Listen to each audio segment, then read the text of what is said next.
In this video, we're going over the metrics that you must be tracking if you're an AVS vendor with your brand specialist. And so, for those of you who don't know me, my name is Benjamin Bolshinsky. I used to work at Amazon as a brand specialist, and I now run a company called Vendor Launch, where we work with Amazon vendors and provide AVS coaching.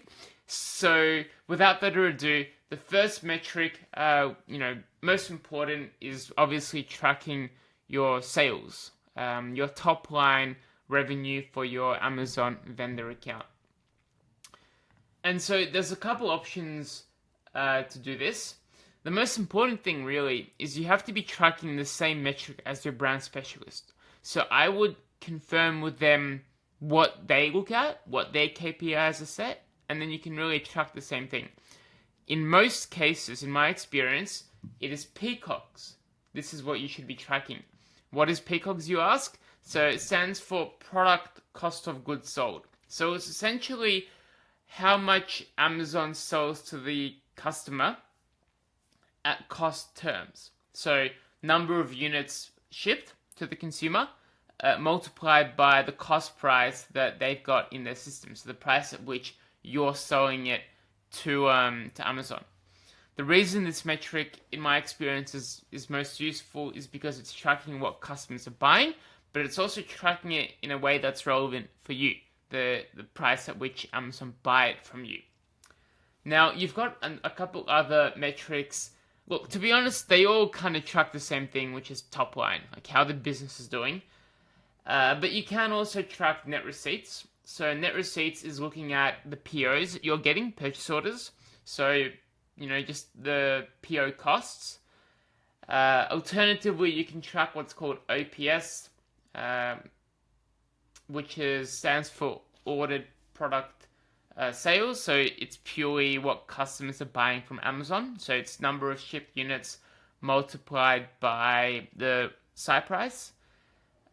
Generally, OPS, also called shipped revenue, they'll be a bit higher than your PCOGs because you're tracking it at site price, not the cost price. But in most cases, I would just probably track, PCOGs. The other thing, if we continue going down, so profitability. Now, obviously, profitability is quite important. Generally speaking, you're not going to look at it with your brand specialist. However, typically, it's something that's reserved for the vendor manager. Having said that, you can still track the metric. If your brand specialist is more experienced and has been around longer, maybe they'll have more of an active role in the profitability. But really, you mostly discuss it with your vendor manager. And the profitability metric that most commonly you're going to use is net PPM. This is just the Amazon selling price less cost price less the terms that you're paying, and also any funding that they collect. Obviously, this will depend on the product category. Amazon will have their own targets for each product category. For example, the consumables category is roughly between 25 to 35% net PPM. But this really depends on the product category you're in. And then as we go down, this is where we kind of look into the operational metrics that you should be tracking.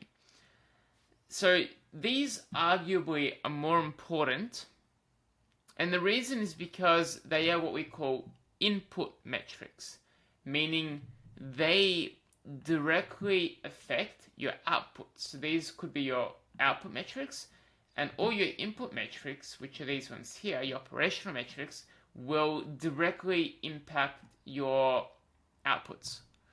So for example, if you set if you want to increase your outputs or your sales by 100%, you really should be looking at these input metrics, because this is going to impact, how much product is available to sell and how much you'll sell.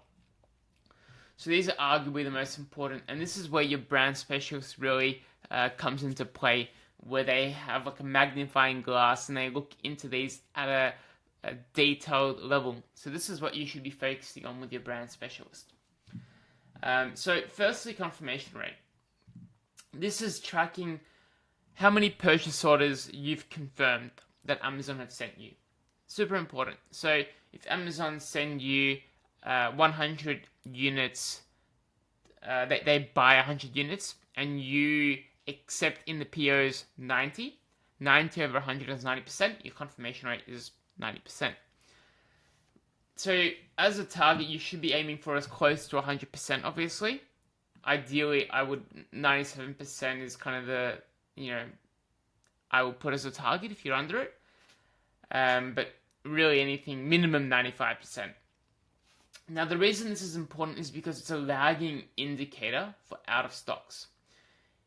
In other words, if you have a week where you confirm 30%, 40%, a really low amount of stock, then what you'll find is in roughly 3-4 weeks, your out of stocks will shoot up. It's a lagging indicator. And the reason is because if you confirm 30-40%, you can assume that Amazon will have some stock on hand. They'll probably have 3-4 weeks worth of cover in their fulfillment center. And so it's going to take them 3-4 weeks to clear through that stock they have in their inventory. And if you've only confirmed 50%, 30% in the week, then in 3-4 weeks, they're not going to have that stock, right?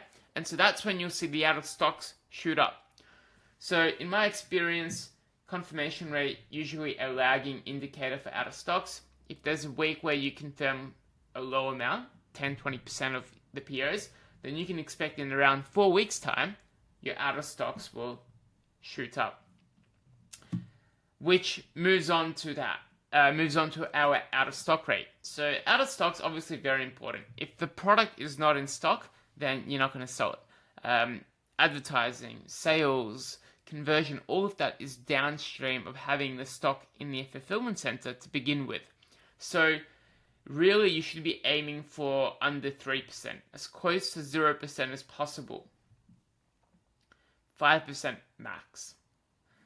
The way this is calculated, out of stock, is usually a percentage figure.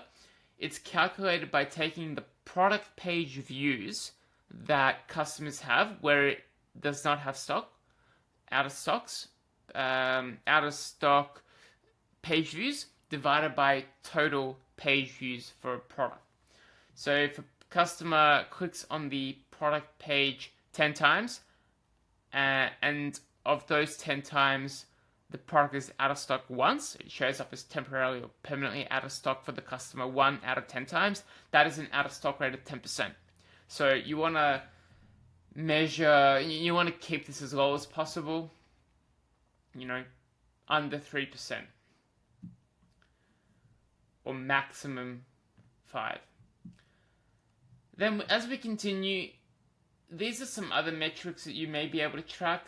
Probably not as kind of important in terms of the week-on-week tracking as these top ones, but your lost buy box percent. So percentage of instances where the product page is being lost to a 3P offer, for example. A 3P offer is winning the buy box. This should be under 1%. If not, you've probably got like a supply issue where Amazon retail can't get stock, or a price issue where a 3P offer is undercutting it, but this should be under 1%. Fast track, so this is kind of like a special metric. It's tracking the in-stock fast track offers that you have. So when is there delivery problems to the customer? To be honest, it's an output metric, so not a whole lot you can do here. But basically, the product is in stock at all of the fulfillment centers. Then customers who view the product page will get a delivery promise. If they buy it, they get it shipped within 24 hours. That's a fast track offer.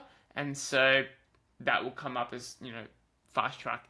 If it says for the customer they're going to get it in 3 weeks, then that is not fast track. And that's what this percentage will track.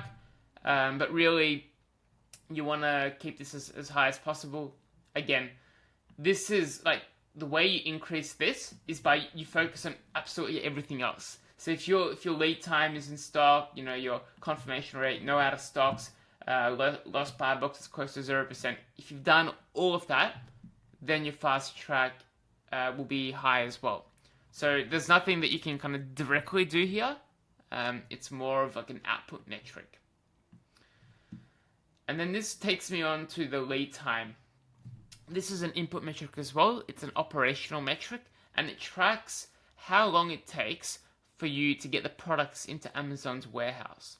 The reason this is important is because the lower the lead time, the quicker that you can respond to out of stocks, the less likely a product is out of stock, and then obviously your other metrics will be in good standing. And so when it comes to lead time, there's a couple things that you can track. Your vendor time to deliver, which is what VTTD stands for. This is the most common. VLT, vendor lead time.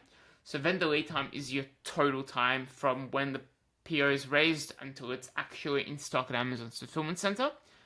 This can include a period of time where you've already delivered the product to Amazon's fulfillment center, but they're now inbounding it, which is technically like not super important for you because that's not really within your control, right? Receive, like the receive time, scanning the product in, is Amazon's issue. So that's why you may want to track VTTD instead, vendor time to deliver. This is from the time the PO is raised until you've delivered it at their dock, which is 100% within your ambit, your responsibility. So generally, this is what I like to track with vendors. Moving on, probably one of the most important, like your buyable ASINs. How many products have you added to Amazon? Again, this is like everything else is downstream of having the product buyable to begin with. So you want to maximize the number of products you've got listed on Amazon. IDQ, this stands for item data quality. So this is measuring how complete the product page is. Number of images, A+ content, videos, bullet points, all of that. Obviously, the more you have, the better this will be. So the more bullet points, the more images.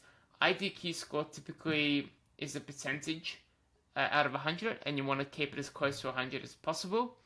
You can probably track this like quarterly, maybe like monthly, because this is kind of once you've added the images, the videos, the bullet points, A+ content, that's kind of it. So it's more of a one-off kind of thing. And then as we go down, glance views, I don't really track this, to be honest, that much, because it's more like an advertising thing, I reckon. But basically, it's like number of instances that a customer has viewed your product pages. You don't really, in my experience, I never really had any KPIs for this. Again, it really, something, impressions, clicks is what you track in advertising. Advertising drives traffic. Vendor Central, your AVS Brand Specialist doesn't drive traffic a lot of the time. They're mainly kind of more conversion based. So, but anyway, this is something you can track with your brand specialist if you so wish. And that's pretty much it. The other thing is your advertising, which I've got at the bottom here. The reason I haven't gone into this is because advertising is separate to your AVS.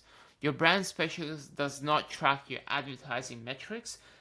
This is something that a whole new video is going into, the advertising metrics and the different ways of tracking your advertising KPIs.